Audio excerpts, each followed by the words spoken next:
Okay, I'm Rickard Friberg, and this is from chapter 3 in my microeconomics textbook, where we're going to be looking at a particular cost function, a simple example. Okay, so we're doing this in Excel.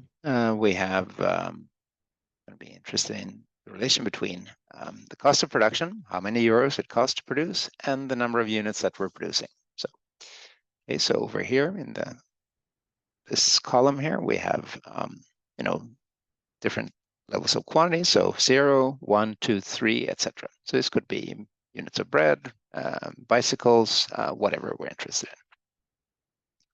Okay, so there's a particular cost of producing this, C of Q in general form, how many euros or dollars or rupees or kroner, or whatever, that's something cost to produce.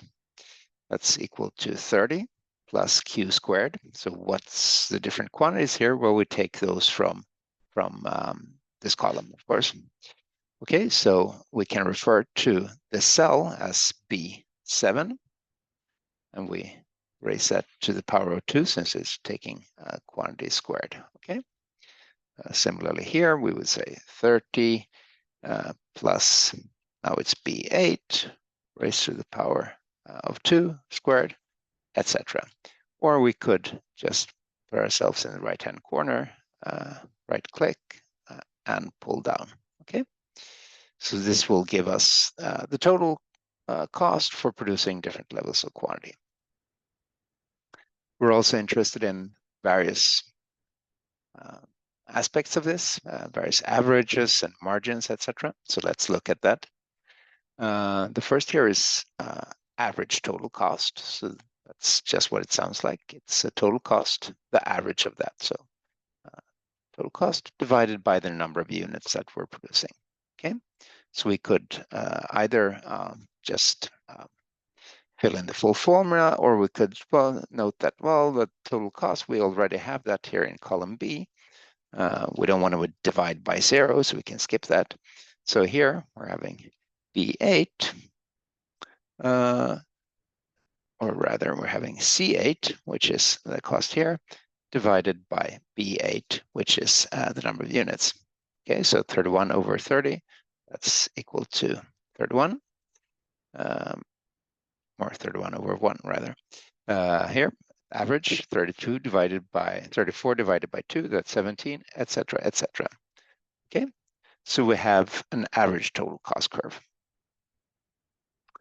We're also interested in the marginal cost, the change in costs as we're producing 1 unit more, or could be, just a little bit more, or in this case, we're working with discrete changes here.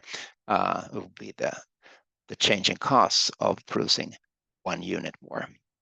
Okay, so here, going from 0 to 1, it's equal to what? Well, it's the difference in cost between when we're producing 1 unit, which is C8, minus the cost of producing 0 units, which is C7. So the difference there is 1. And then we can, again, pull down, just saying the difference between 31 and 34 is equal to 3, etc. So this is the additional cost of producing another unit, the marginal cost. Okay. We can also look at the variable costs. So we divide these costs. We can say, it's one part 30, that's not dependent on quantity, and then there's one part Q squared that depends on quantity. Okay, so we could take that as the total cost minus a fixed cost, or we could just directly go to the costs that vary with quantity. So let's do the latter. So this would be B8 squared. And again, we can place ourselves in the lower corner and just pull down. Fixed cost, F, the part of costs that don't vary with quantities produced, well, they're simply 30, right? So they're going to be 30 over the whole span here. Just pull that down. And then we can say, what are the average fixed cost? Well, that's just the fixed cost split by the number of units that we're producing.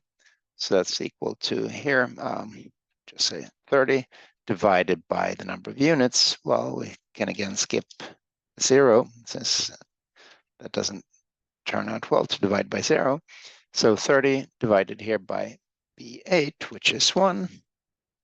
Okay, and then we're again pulling this down like so. So that's average fixed cost. Okay, so here we have all the different,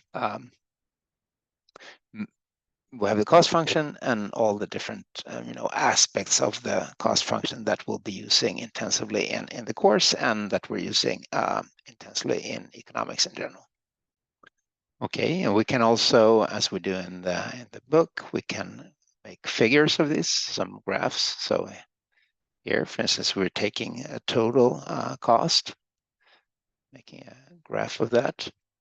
See how we get something like this, where we see it's increasing. There's going to be an intercept of 30 here, then it's increasing more and more. We might also note that here the labels for the x-axis are actually not quite correct, so we edit that like so, and say okay. Okay, so here's total cost of production, and how they depend on the units produced. So at 0, not producing anything, still have a fixed cost of 30. Then the more that we're producing, the more does it cost, and it's actually becoming steeper and steeper, showing that we have an increasing marginal cost. The change in cost as we're producing more and more becomes steeper for every additional unit. Okay, so we could also graph the average total cost and the marginal cost. Might be nice to keep track of the column headings here, so we just write those in there, mark those, and we go to insert, we go to figures, graph like this. Okay, again, we want to have the labels being correct here, so like so. Okay, so this gives us a figure of the marginal cost. So we see actually it's getting increasing over time. So the marginal cost is increasing over time. Every additional unit that we're producing, it costs us more. Okay, so increasing marginal cost, but the average total cost is falling for over some range and then slowly increasing. So in essence, we can say it's falling. Why? Well, it's falling because we're splitting the fixed cost on more and more units. So that's at first pulling down the averages. Now, if you're producing Airbus, the first couple of Airbuses, the average cost, if you want to produce like five really large planes, is going to be huge. But the more planes that you produce, the lower is the fixed cost going to be per plane. But on the other hand, there's going to be an opposing effect of the higher marginal cost in this case. So as long as first the effect of the fixed cost being spread on more units is going to be dominating, so average total cost is falling.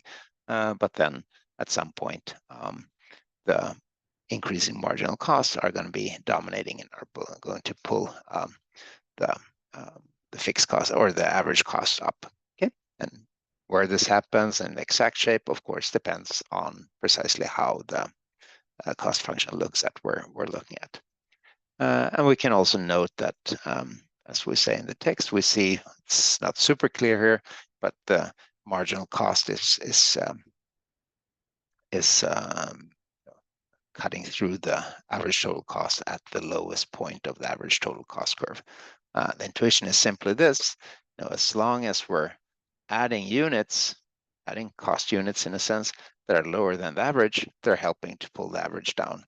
On the other hand, when we're adding units that are above the average, they're pulling the average up. Okay, so that's it for the cost functions playing in Excel.